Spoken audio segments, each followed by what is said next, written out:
I'm sure you're familiar with the resolution, the Green New Deal. It's been out for over a year. Climate change is a major headliner, big issue. Many people are concerned. So, what can we do about it? Well, let's embrace the Green New Deal because supposedly the Green New Deal addresses climate change. Or does it? I have a link to read it for yourself. The Green New Deal is really anti capitalism more than anything, not really practical in doing anything to reduce carbon emissions. And today we're going to talk about something specific that's in the Green New Deal, repairing historic oppression.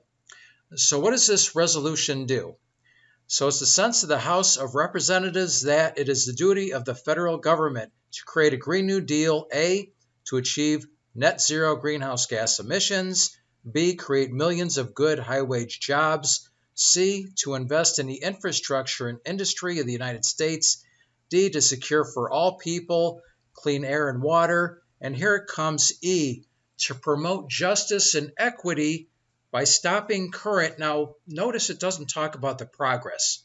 The United States of America has made great progress in race relations and equality, but you'll never hear the left ever talk about the progress. They just want to keep beating the drums, the brainwashing, the indoctrination. Nothing's changed. We have systemic racism all over the place. This country is the same as it was in 1962, same as it was in 1862.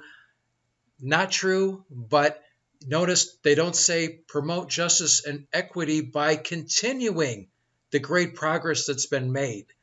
They never ever talk about the progress. We just have to keep selling the idea that everybody is horribly oppressed, nothing has changed, nothing's gotten better.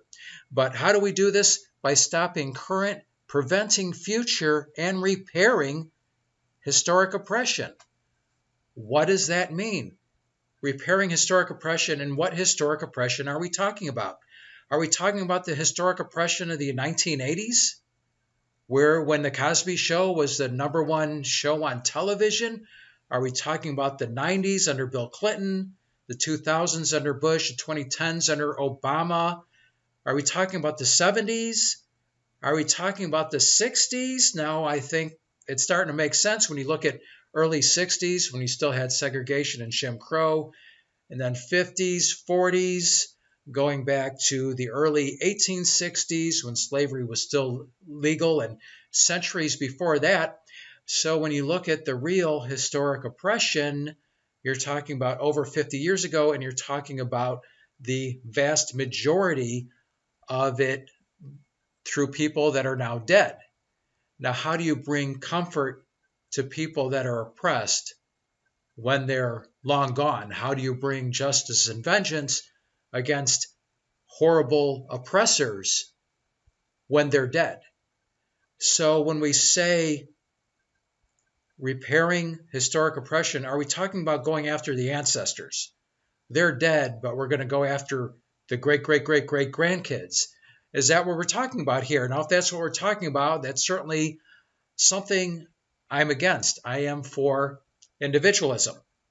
Individualism means every human being on earth is deserving of individual rights and liberties, right to speech, right to expression, freedom of religion, life, liberty, and the pursuit of happiness. And everyone is to be judged on their individual words and actions. So ancestry doesn't mean anything.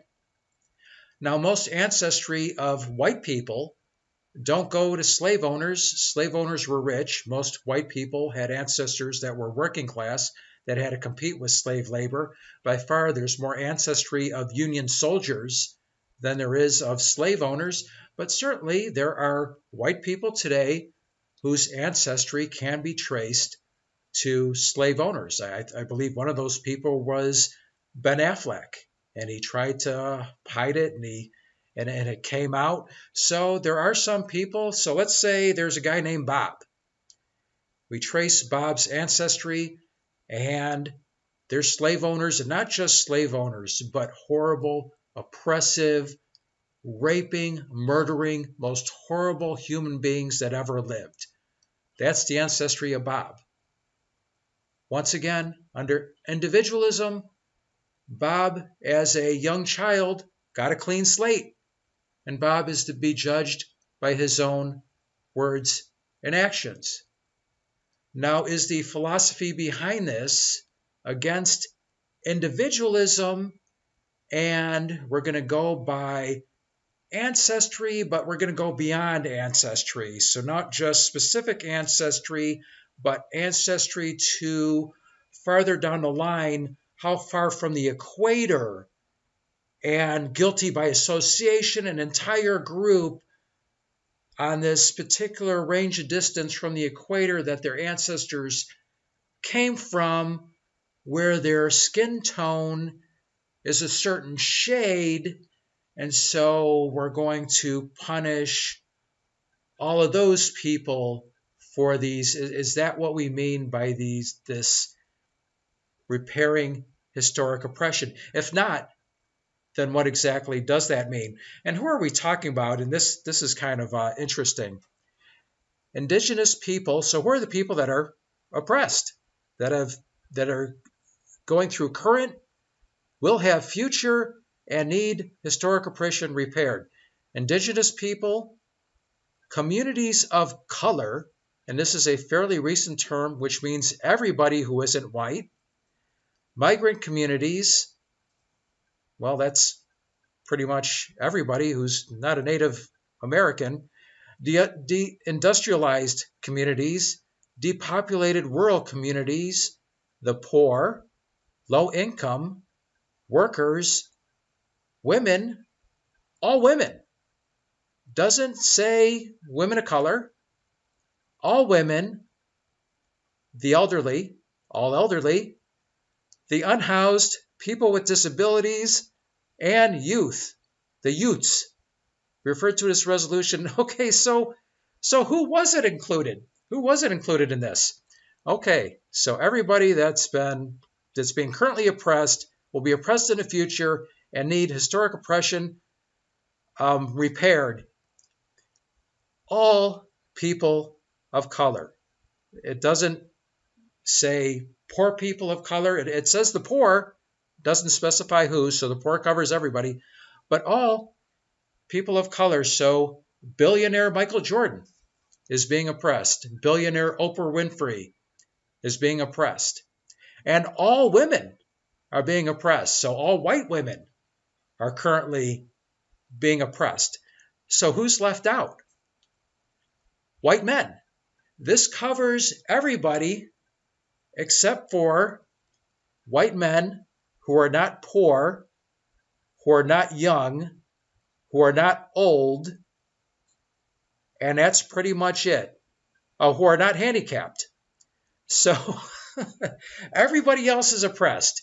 Everybody else is oppressed unless you're a white man, 18 to 60. I think later on it specifies old as being over 60. 18 to 60, not handicapped, not poor, then congratulations, you're the only segment in this country that isn't currently being oppressed, won't be oppressed in the future, and needs historic oppression repaired.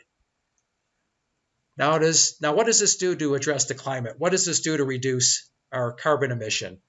Absolutely nothing. That's not what this resolution is about. This resolution continues to feed racial division, beating the drums, indoctrination, racial division, racial division, racial division.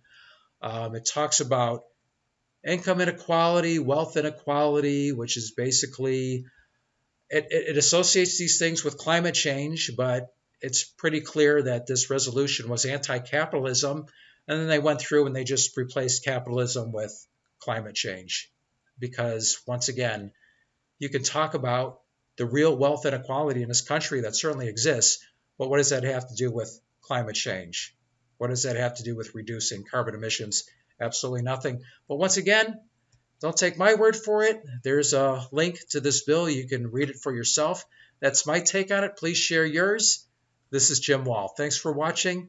Until next time. Cisco, do we have to leave all our good friends now? Only until next time, Pancho. Adios, amigos.